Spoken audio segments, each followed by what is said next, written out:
Masyarakat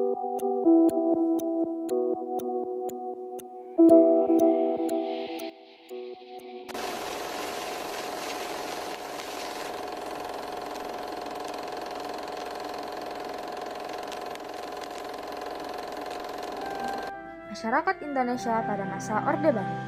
Yang pertama, perkembangan politik. Masa Orde Baru dalam sejarah Indonesia diperkirakan berlangsung sejak peralihan kekuasaan dari Presiden Soekarno kepada Jenderal Soeharto, yang dimana Presiden Soeharto berhenti sebagai Presiden RI pada 21 Mei 1998. Super Semar.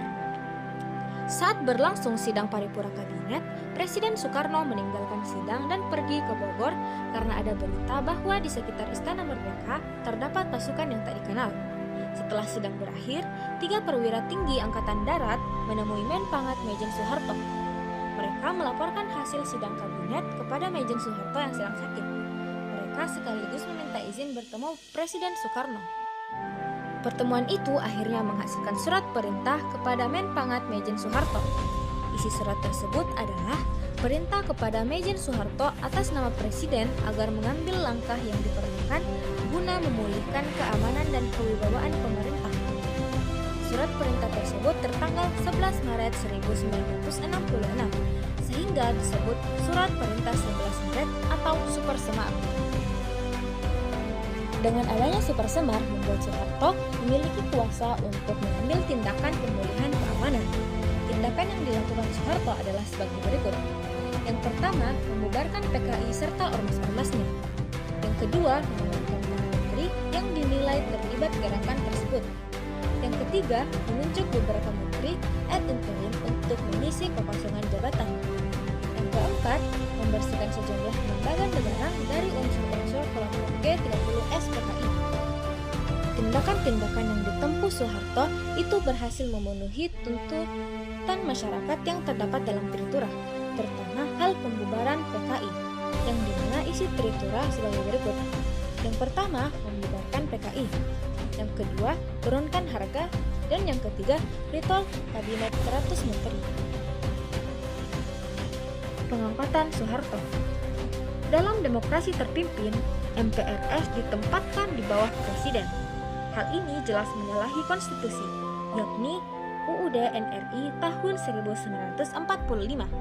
Oleh karena itu, kedudukan Presiden dikembalikan lagi ke bawah MPRS. Dalam sidang 20 Juni hingga 5 Juli 1966, MPRS membuat keputusan-keputusan penting bagi lahirnya Orde Baru. C. Stabilitas kehidupan politik. Yang pertama, penyederhanaan partai politik. Dalam pandangan pemerintahan Orde Baru, banyaknya partai yang memiliki ideologi yang berbeda merupakan salah satu kendala stabilitas nasional pada masa Orde Lama. Oleh karena itu, pemerintah Orde Baru mengambil kebijakan yaitu mengurangi jumlah partai di Indonesia.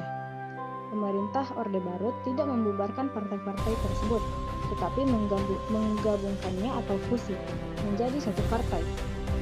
Melalui proses ini, terbentuklah 2 partai politik dan 1 golongan karya. 2 partai politik tersebut sebagai berikut. Yang pertama, Partai Persatuan Pembangunan atau PPP, yang merupakan fusi dari NU, Parmusi, PSII, dan Persatuan Tarbiyah Islamiyah atau PERTI. Fusi ini dilakukan pada 5 Januari 1973. Yang kedua, Partai Demokrasi Indonesia atau PDI, yang merupakan fusi dari PNI, Partai Katolik, Partai Murba, IPKI, dan Parkindo.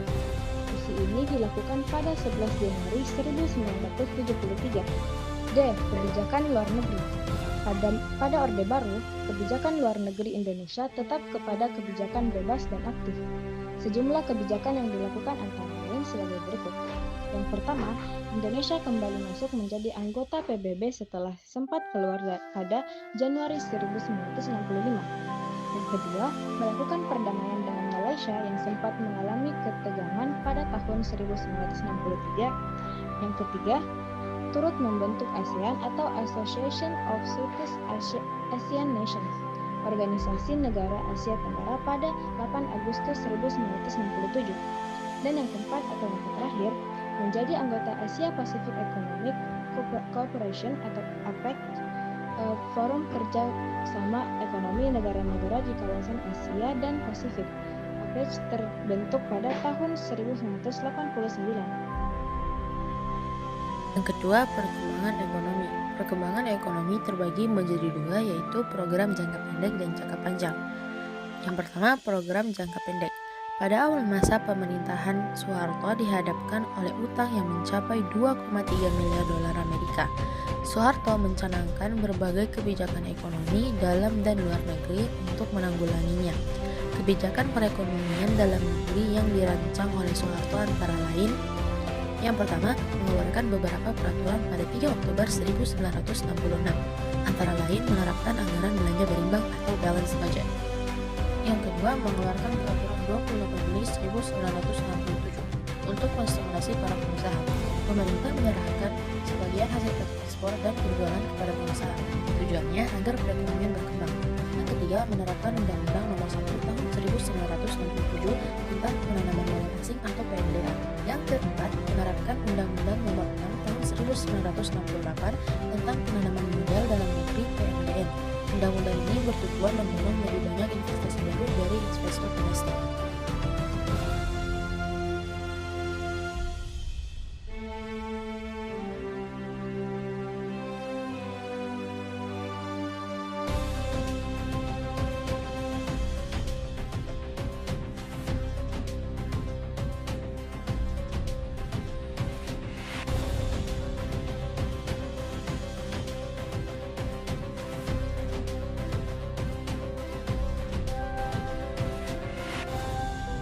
Balita adalah sebagai berikut.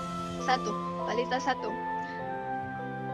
Tahun pelaksanaan 1968 sampai dengan 1974. Sasarannya membangun landasan ekonomi untuk menuju masyarakat yang adil dan makmur. Prioritas sektor pertanian dan industri pendukung pertanian. Balita 2. Balita 2 1974 sampai dengan 1979. Sasarannya meningkatkan kesejahteraan rakyat dan landasan pembangunan berikutnya. Prioritasnya pertanian serta industri pengolahan bahan mentah menjadi bahan baku. Balita 3 1979 sampai dengan 1984. Sasaran pemerataan kesejahteraan dan meningkatkan kecerdasan rakyat. Prioritas swasembada pangan, industri pengolahan bahan mentah serta pembangunan politik, sosial dan budaya. Balita 4 1984 sampai dengan 1989. Sasarannya sama seperti Balita 3. Prioritasnya yaitu swasembada pangan dan pembangunan industri barat serta ringan. Balita 5 1989 sampai dengan 1994. Sasarannya sama dengan Balita 3 dan 4. Prioritasnya pertanian untuk swasembada pangan, industri, ekspor pengolahan hasil pertanian dan produksi mesin industri. Setelah Balita 5, pemerintah merencanakan PJPT 2 periode tahunnya 1994 sampai dengan 2019 yang akan dibagi dalam Balita 6 sampai dengan 10. Balita 6 meniti beratkan pada pertanian, industri, dan pengembangan sumber daya manusia. Namun, akibat krisis ekonomi pada tahun 1997 sampai dengan 1998 dan situasi politik yang tidak stabil, pelaksanaan PJPT 2 terhenti dan Presiden Soeharto mengundurkan diri pada 12 Mei 1998. Berikut adalah hasil pembangunan pada masa Orde Baru. Berbagai program yang dijalankan pemerintah pada awal Orde Baru berhasil mengulangi inflasi tinggi. Pada kurun waktu 1974 hingga 1981, pertumbuhan ekonomi Indonesia meningkat pesat. Ini terjadi antara lain karena terjadi lonjakan harga minyak bumi pada tahun 1970-an akibat krisis di Timur Tengah. Harga minyak bumi setelahnya meningkat. Sebagai salah satu negara pengekspor minyak bumi, pemasukan Indonesia dari minyak bumi melonjak tinggi saat itu. Bidang pangan, khususnya beras, sejak Pelita 1 telah disusun prioritas pada pertanian. Dilakukan berbagai program seperti bimbingan penanaman padi, subsidi pupuk, dan penetapan harga minimal bagi padi. Hasilnya, terjadi kenaikan pesat dalam pertumbuhan produksi padi. FAO atau Food and Agricultural Organization, Badan PBB, untuk Pangan dan Pertanian memberikan penghargaan kepada Presiden Soeharto pada saat itu. Yang ketiga, perkembangan sosial dan budaya. Pertama, kependudukan. Bagian A, tingkat kemiskinan. Pada masa Orde Baru, tingkat kemiskinan Indonesia berhasil diturunkan berdasarkan data Badan Pusat Statis atau BPS selama periode 1976 sampai 1996. Tingkat kemiskinan Indonesia menurun dari sekitar 40% menjadi sekitar 11%. Jambe transmigrasi. Indonesia memiliki jumlah penduduk yang besar. Berdasarkan sensus penduduk pada tahun 1961, jumlah penduduk Indonesia sekitar 97 juta jiwa. Tahun 1971 menjadi sekitar 119 juta jiwa, dan pada tahun 1980 menjadi sekitar 150 juta jiwa. Salah satu permasalahan kependudukan di Indonesia adalah penyebaran penduduk yang tidak merata. Salah satu cara untuk mengatasi permasalahan penyebaran penduduk yang tidak merata adalah melaksanakan transmigrasi. Bagian C, urbanisasi. Perpindahan penduduk dari desa ke kota menjadi salah satu kenyataan kehidupan sosial pada masa Orde Baru. Sejumlah penduduk perdesaan yang tidak tertampung di sektor pertanian berpindah ke perkotaan. Sebagian memiliki pendidikan yang rendah. Pergerakan penduduk dari daerah perdesaan ke perkotaan tanpa keterampilan memadai menyebabnya tingkat pengangguran di perkotaan meningkat. Salah satu cara untuk menghadapi urbanisasi yang dilakukan adalah membangun dan meningkatkan transportasi antar kota. 2. Kesehatan. Keluarga Berencana atau KB. Pemerintah Indonesia menjalankan program KB untuk mengendalikan pertumbuhan penduduk. Program ini mulai dirintis sebelum Orde Baru, tetapi baru mendapatkan dorongan besar saat itu. Pada Pelita 1, yaitu pada 1969 sampai 1974, KB dianggap penting untuk meningkatkan kesehatan dan kesejahteraan keluarga. Pada tahun 1968 dibentuk Lembaga Keluarga Berencana Nasional atau LKBN, yang pada 1970 ditingkatkan menjadi Badan Koordinasi Keluarga Berencana Nasional atau BKKBN. Hasilnya, laju pertumbuhan penduduk menurun dari 2,32% per tahun menjadi 1,97% per tahun. B. Pendidikan. 1. Program wajib belajar atau wajar selama 6 tahun. Pada tahun 1984 dicetuskan program wajib belajar atau wajar selama 6 tahun bagi penduduk Indonesia berusia 7 hingga 12 tahun yang mencapai kesuksesan dengan angka partisipasi penduduk melebihi 90%. Pada tahun 1989, pemerintah menetapkan wajib belajar pendidikan dasar selama 9 tahun. 2. Kurikulum. Kurikulum terbagi menjadi 3. A. Kurikulum 1975. Kurikulum ini dikembangkan dengan pendekatan integratif. Berbagai mata pelajaran yang berdiri sendiri diatur menjadi mata pelajaran baru. B. Kurikulum 1984. Kurikulum ini menggunakan pendekatan proses. Dikembangkan pula pendekatan CBSA atau cara belajar siswa aktif. Posisi peserta didik menjadi subjek belajar yang harus aktif mencari, menemukan, dan mengkomunikasikan hasil belajarnya.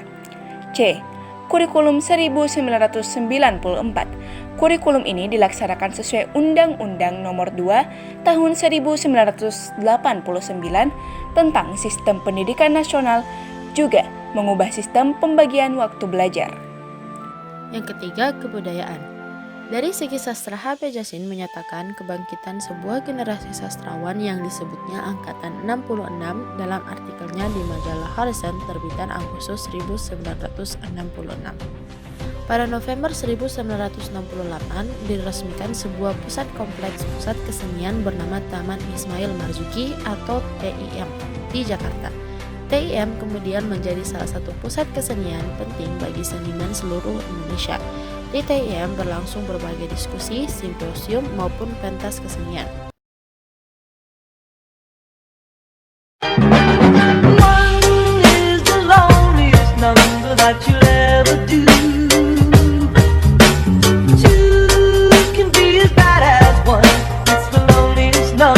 Tenang